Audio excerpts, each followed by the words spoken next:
Hello and welcome to Pro Trader Strategies Market Commentary for Wednesday, February the 7th. My name's Eric Wilkinson. Some of you may recognize me as the Wolfman from CNBC, Fox Business, or even the Wall Street Journal for my commentary on everything from economic to geopolitical and market analysis.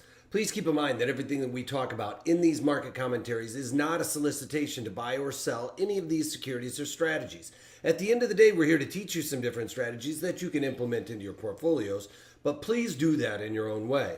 The reason why I can't give you a recommendation on a particular stock or strategy is because I don't know your risk parameters. I don't know what's in your portfolios, and therefore what I'm doing could be counterintuitive to what you are already doing. And please remember that past performance of any trading system or methodology is not necessarily indicative of future results. All right, having all that out of the way, let's get it on with some economic data, and then let's talk about the markets. Across the pond, we got German industrial production month over month came in at negative 0.6%, slightly better than the negative 0.7%. But that's a bit surprising to me after we saw industrial or German inventories kind of go down. So yesterday, we had the German number that showed that German factory orders increased. Sorry about that.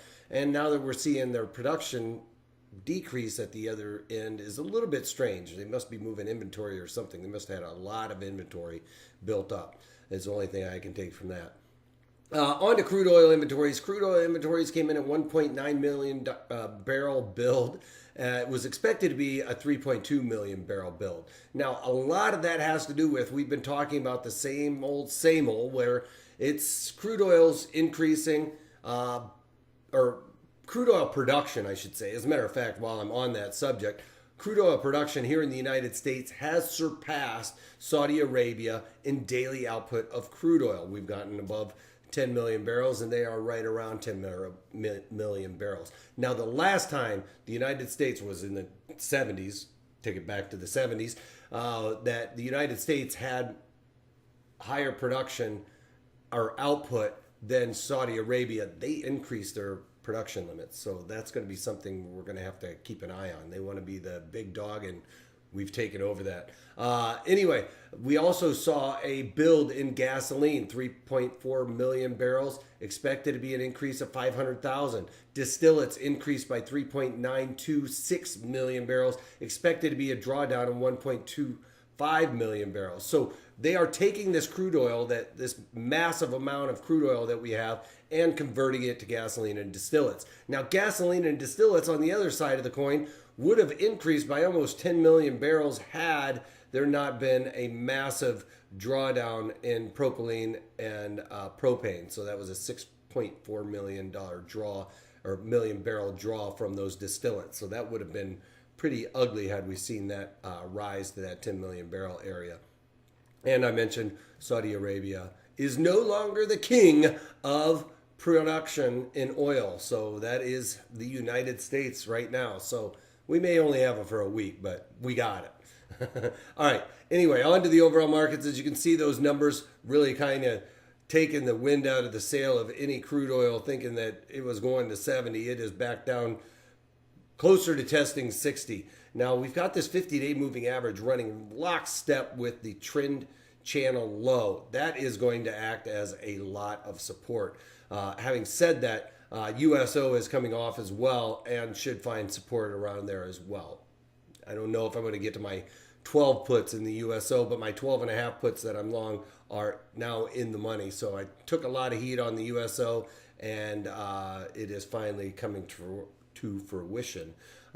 Then on to gold futures. They've gotten below this 78 Fibonacci level, which is pretty important. That usually signals that there is a test of this 50. So at least the 61.8, and that's what I'm looking for it to go to.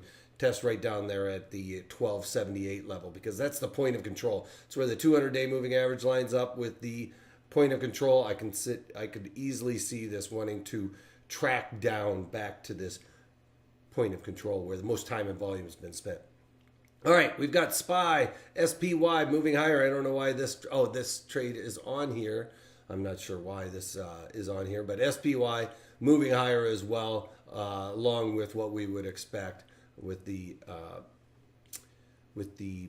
equity move higher, especially in S&P. Then we've got Bitcoin futures moving higher by about $620.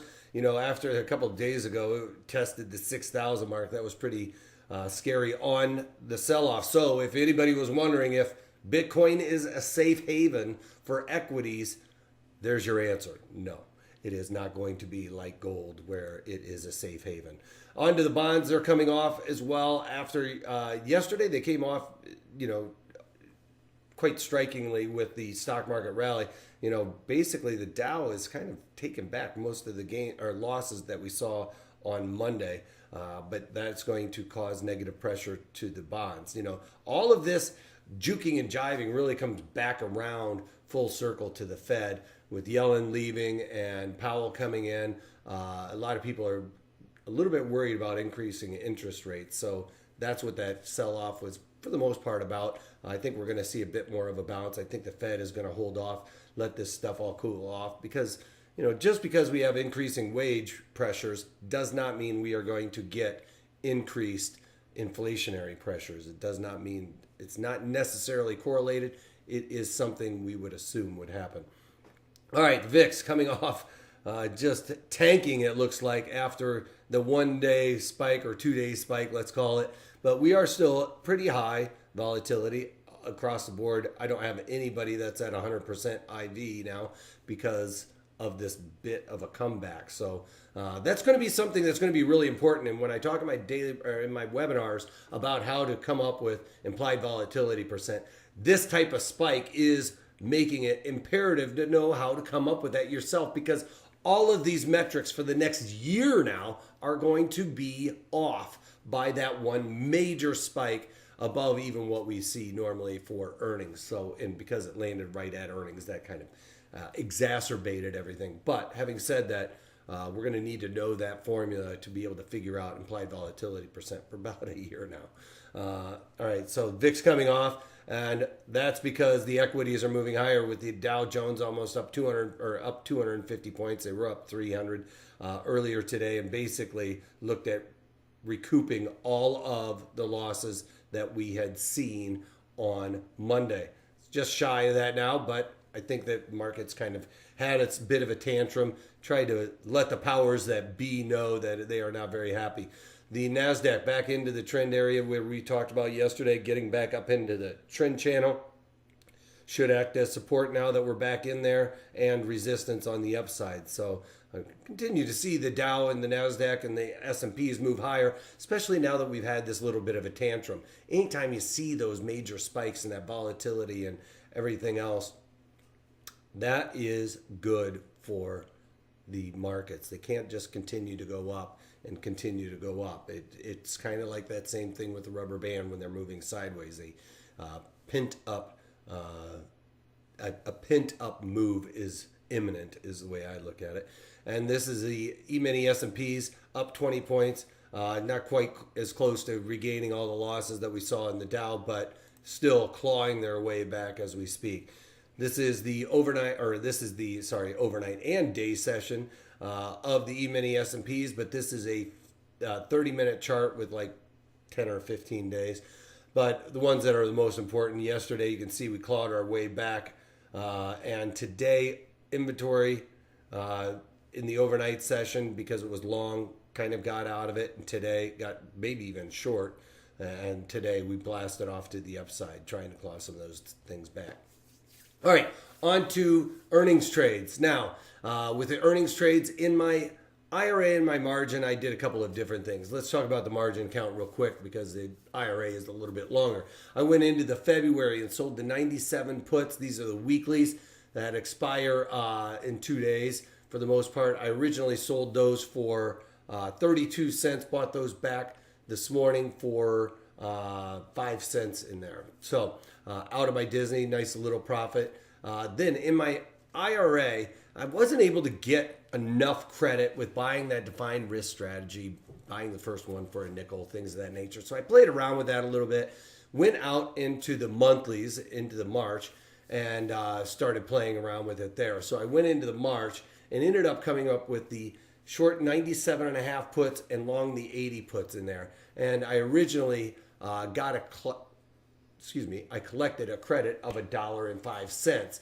Now, this doesn't always work out when you're using the monthlies with a lot of days to expirations versus using the weeklies.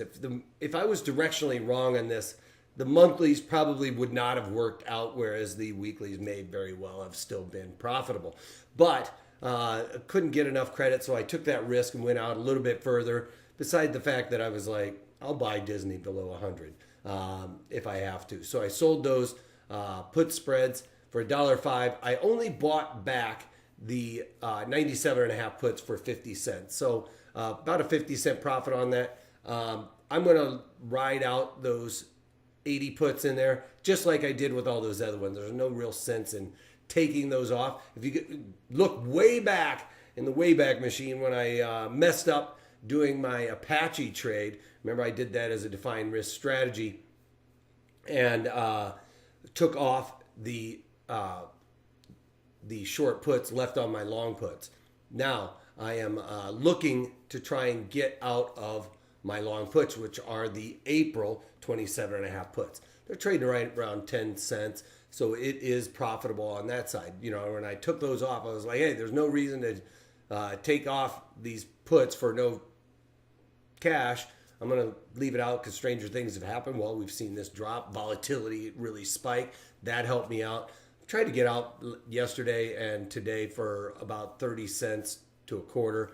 I've gotten the directional move, but volatility coming out is not really helping me on that. So I'm trying to get out still, but I'm not going to go below like 10 cents and do it all for a scratch. It just doesn't make sense. All right, so with the Disney, out of my short puts, got the directional move overnight, as you can see here after earnings. It has gone down since then, but I got out in like the first 15 minutes like I normally do with these trades. All right. Getting a little long in the long-winded department. All right, XLU. Now, if you guys remember when we were trading this, I sold some XLU calls in there, and I did it in the March. I sold the 52 calls, and I originally sold those 52 calls for 52 cents, believe it or not. Everything's matching up. And then I bought them back this morning for 16 cents on the directional move to the downside. Now we've gotten this massive move. When was that trade for XLU? If I can figure it out real quick. I don't have it on there. I don't remember exactly what day it was.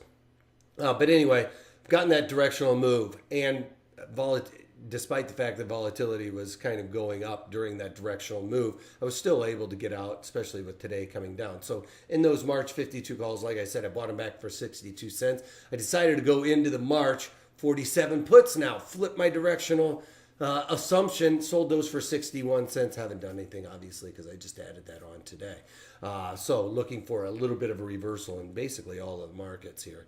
And then finally, with WYNN, you know, it came out today that basically it came out that he is resigning. This overall caused the market to move up because of his sexual harassment allegations. It seems like everybody and their brothers coming out of the woodwork, even a grandmother. But that caused WYNN to move higher. Well, I'm just going to play this for the short term. I don't think this is good over the long time, over the long duration for WYNN, because I think Steve WYNN is the genius behind these casinos. So I think it's going to ultimately hurt them. But in the meantime, I think we're going to get a little bit of bounce. So I'm trying to take advantage of that with the March 155 puts that I sold for $1.86. Volatility extremely high in here. No earnings coming out. I think the directional move is going to be slightly higher for at least the near term, maybe even trend sideways. I don't care either way, as long as volatility comes out and I can cash out of those puts for a nice little profit. That's all I got for you guys today. Friday's webinar is going to be on the synthetic short stock. So we're going to set this up so you don't have to go out and borrow. You don't have to pay the maintenance on that stock. We're going to be able to do this really clean. You don't have to pay the dividends. There's so many benefits to doing the synthetic short option strategy because you don't have to pay those dividends. You don't have to pay the maintenance. You don't have to pay the interest, and you don't have to pay the dividend. Why else would you? Why would you ever go out and just do the stock short? I don't understand. Might as well use the options for a better P&L, return on capital, everything else. All right, that's all I got for you guys today. Other than, if you can't take that, take it easy.